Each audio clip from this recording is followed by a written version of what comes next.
I don't think you can make a month of horror movie reviews without having a Hitchcock movie in there.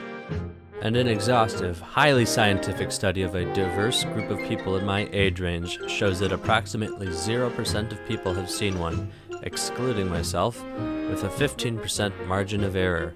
One of them's not sure. So here we are.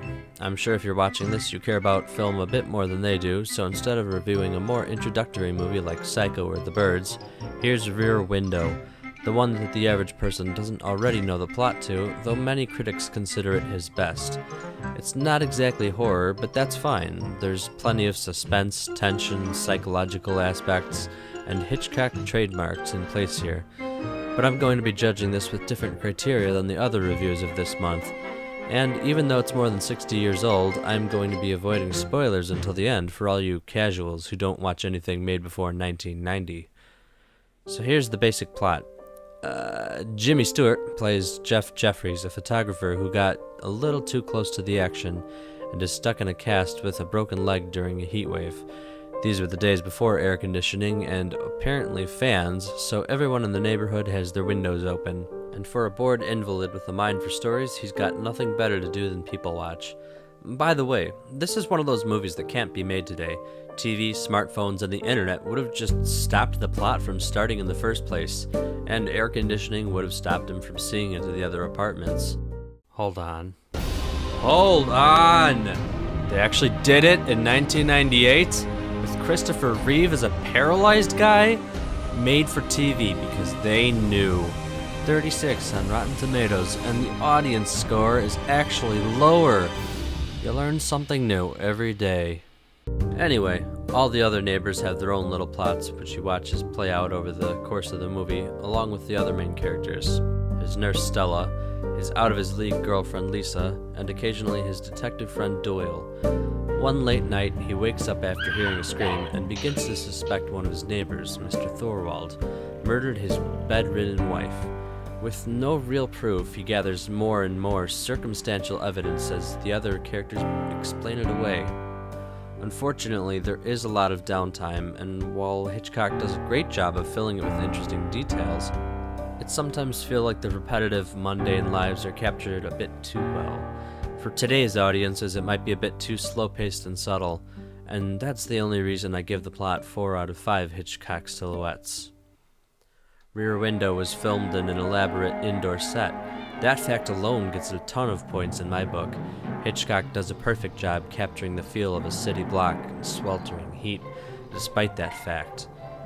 Rather than rely on a typical orchestral soundtrack, the sounds of the city fill the silence, and any music is something the entire block can hear.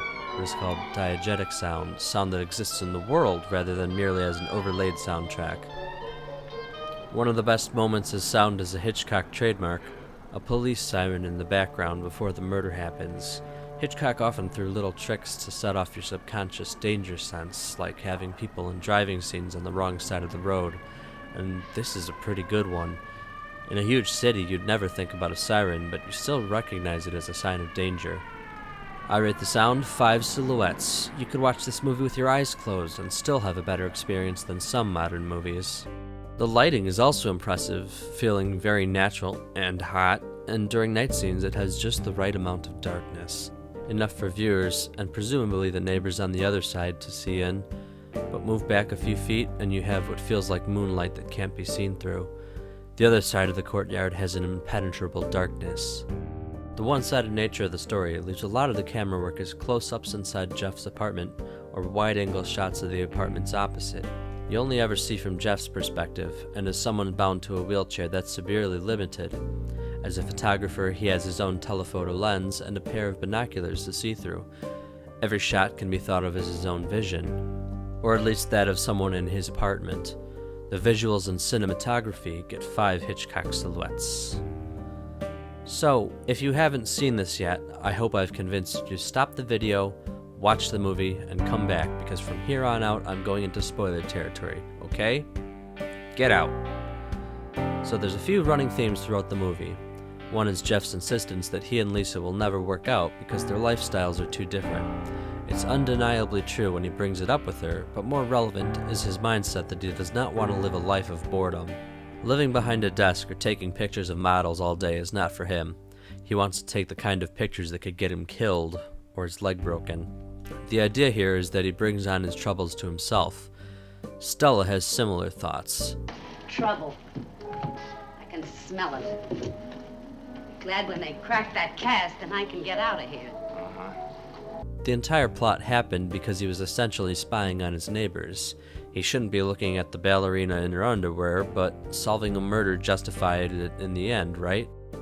Well, he does get a weird sort of comeuppance in the end in the form of another broken leg. While Jeff was right about the murder, he was wrong about nearly every other story he came up with about his neighbors. Miss Torso was not a single woman playing the field. She was actually married and waiting for her husband to come back from the military. Miss Lonely Hearts fortunately doesn't try to kill herself and later talks to the pianist, and the newlyweds have a bit of trouble in paradise. I don't care if you help me or not, but if you told me you quit your job, we wouldn't have gotten married. Oh, honey, come on. So there's actually a reason for everyone to be doubting his story. Then there's the couple with the dog. They're kind of odd, sleeping in the fire escape and lowering the dog onto the courtyard with a basket and pulley. But when the dog is killed, they're the first people to break what is almost some kind of implied barrier between everybody. Even though their lives are all on display to each other, to the point where they can hear conversations under the right circumstances, there's an unspoken agreement to let things go. And that couple brings that to the foreground. Which one of you did it? Which one of you killed my dog? You don't know the meaning of the word neighbor. Neighbors like each other, speak to each other, care if anybody lives or dies. But none of you do. But I couldn't imagine any of you being so low that you'd kill a little helpless, friendly dog. The only thing in this whole neighborhood who liked anybody.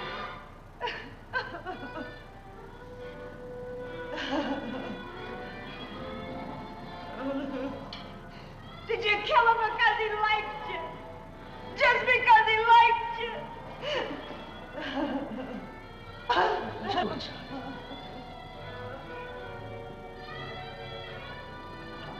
Let's go back in. Slow down. Come on.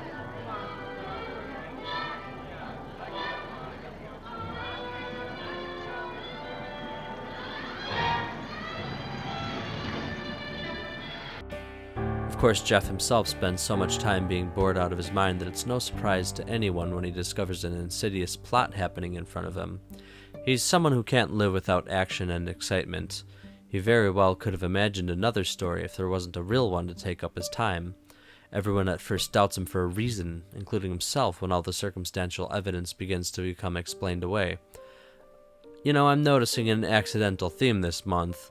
The final sequence where Thorwald slowly makes his way up to Jeff's room and lurches over to him like a Frankenstein monster is one of the weirdest and most tense sequences I've ever seen.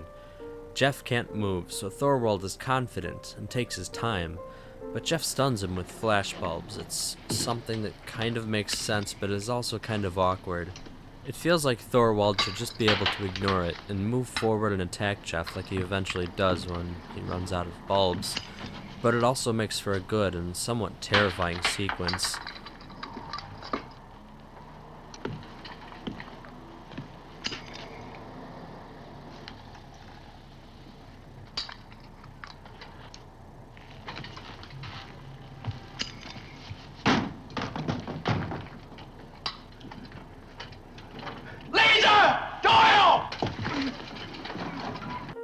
My final overall review score, 4.5 out of 5 silhouettes. It's an amazing movie that suffers slightly from slow pacing and a bit too much subtlety, as much as I like subtlety. That's it for this week, but next time I'll be taking a look at the black sheep of the Japanese horror trinity, Dark Water. In the meantime, you can take a look at my Let's Read of the horror visual novel Phenomeno today, which I highly recommend. And starting Tuesday, a Let's Play of Neverending Nightmares. I know not everyone's into games, but it's there to take a look at. If you liked this video, you probably know what to do without me having to tell you to click like and subscribe to see more. And hopefully, I'll see you around.